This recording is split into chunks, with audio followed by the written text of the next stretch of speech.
السلام عليكم ورحمة الله تعالى وبركاته. بلينكيا وردفتوتن كيا قالي كبجمو كم نجاجرتني فيا رابا جراتني نجيان جرات ما سنتوكني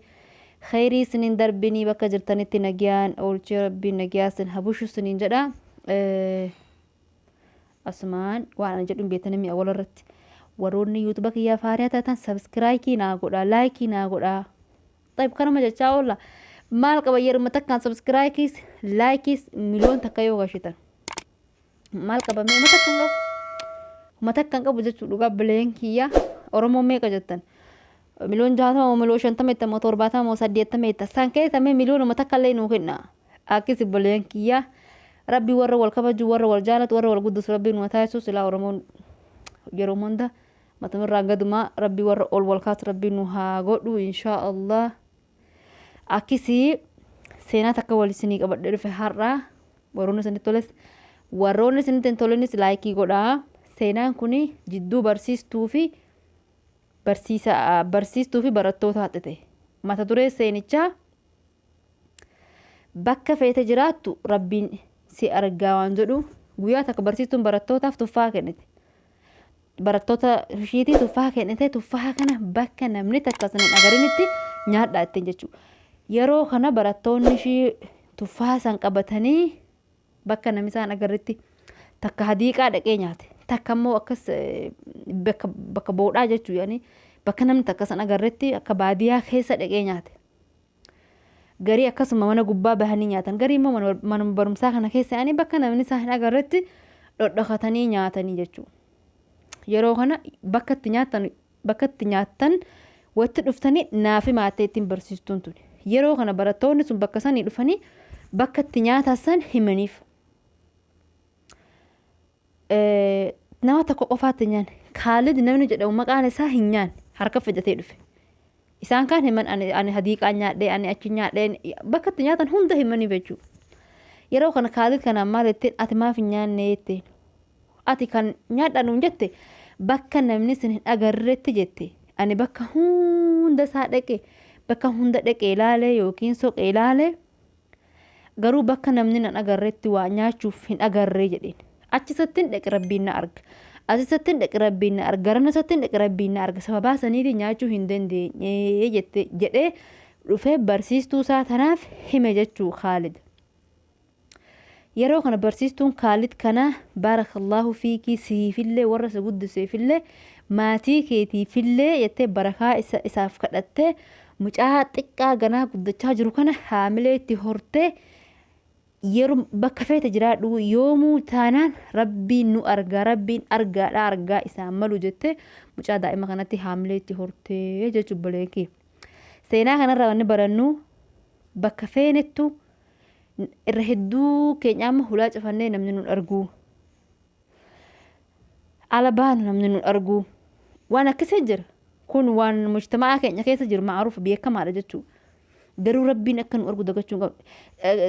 Duraanuu namni dhokata. Dur akka duriitti yookiin yaani namni xiqqoo qaanfataa hin dhokata ture. Amma bar qaanfuma sanitti dhabame huti. Kanuma ilma namarraa dhokata sanitti dhabame hu amma. Garuu ni dhokannaa ilma namarraa haasa'u osoo hin tahin huma feete dhokattee dalagdu rabbii keerraa dhokachuu inuma hin dandeessu. Kamiidiyaa irratti bahee haasahaa jiru suni namarraallee dhokanne rabbiirraallee dhokanne ifatti namarraallee qaanfee fixatee rabbiirraallee hayaa fixatee akkasitti caffaraa jira jechuudha. Garuu seenaan kuni warra namarraa dhokatee rabbii dagateef haga feete ilma namaa takkarraa dhokachuu ni dandeessa. Har'a jiruun tolee namuu maftaaha qollofatee hulaa kana keessatti kamana mana daamii jirus kamana dhuunfaa isaatti jirus ka fedhe jirus cuccufatee haasa'uu danda'a. Garuu rabbii si uumeraa dhokachuu ilma hin dandeessu. Saniif obboleen kiyya sooshaal miidiyaan adda addaa akhiraa keenya nu dagachiisuu hin qabu. Ummata biraa yoo laallu wallahi ummata biraa laala. Takka dhugaadha ka gaafilli ka duniyaan isa dage yookiin ka wallaalummaan isa dage ni jira hedduudha. Akkasiin dagamuu ni mala na'am. Walaakiin karaa feete yoo sheentu tiktook sheentu maal sheentu karuma feete yoo sheentu namni waan hin taane dhugaa dubbachuu wanni akka kiyyatti beeka akkan ani agarutti ما أدري أنا إسان قفان نجلا جراتي كاتا سان بيكو غرو أمتا كينيا كانت رهدومات كيستو الآن كينيا فا والله وان هنتاني دبچو وان هنتاني هجچو كبرا ميكا روخاتي بدي ولد دلقو جرو المنا مرة ماتيرا وبليين الرا صاحب الرا روخاتي قالوا ربي نغراج رسيتشو حقا يومي طيب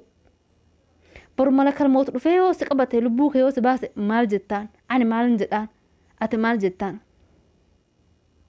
كهات هجنو كوما فد أقول هجنو ربين أكنو أرجو دقتشو هنك أبنو عكس ماما وروني ماتيك أبدان يعني دائما أبدان أما جنان الأجرتان هدو كيستو بيا ربا خنا رتي ما تمكيه خنا رانجل كبه وروني ماتي دائما أبدان أبليان كيم طرور جنة كارتون لعباي كارتون مالي ما والله يسون هندي قدسات كانتو نمني ilmaan isaa rabbiin akkasa argu akka barsiisuu yoo fedhe amma isaa xiqqaa kan amma irra hedduun keessatti warri daa'imman xiqqaa qabu yoon jawwaala kanatti kenne malee daa'imman kiyya waan callistu jedhee la'abaa adda addaa kaartoonii xuruur jannaa maalii ma hedduu kana banee jala kahaa san malee dalagachuu waan danda'u san malee mucaa waan keessa ishiin kanuma fiddee guddattee boodarratti guddisaa jalaa baddi jechuu guddisaan ishii jalaa bada guddisaan awwala tarbiyaa ijoollee guddisuun wallahi mee yoo feetan namni afaan arabiffaa barreessuu dandeessan yookiin ingiliffallee barreessuu dandeessan mee tarbiyaa ijoollee ilaalaa dhugaa dubbachuuf ka islaamaa dhiisaahu kaanuma hoo yoo ilaaltan wallahi warra ilmaan ofii kana tartiibaan guddifatu jiru garuu hin dhalla malee ijoolleen keenya wallahi ijoollee arabaarra ijoollee keenya namni tarbiyaa yookiin guddisaa dhibba namni hin qabne jechuudha biyya kana keessatti akka biyya Suudii kana keessatti jechuudha ma fedhee ta'u eega gaafa dhaltee ka amata 3 amata 4 amata 5 of biratti mucaa fiddee teesse kawaata kan barsiisna jira jechuudha haadhi guyyaa har'aa kana kee mucaan jawwaala qabdi haadhi jawwaala qabdi jawwaala abbaa fudhatte jawwaala haadhaa fudhatte garuu guddisaan takkaan jiru jechuudha sababaa saniitiif rabbiin akka nu agare daganne sababaa saniitiif ilmaan keenya gaafa guddatan social media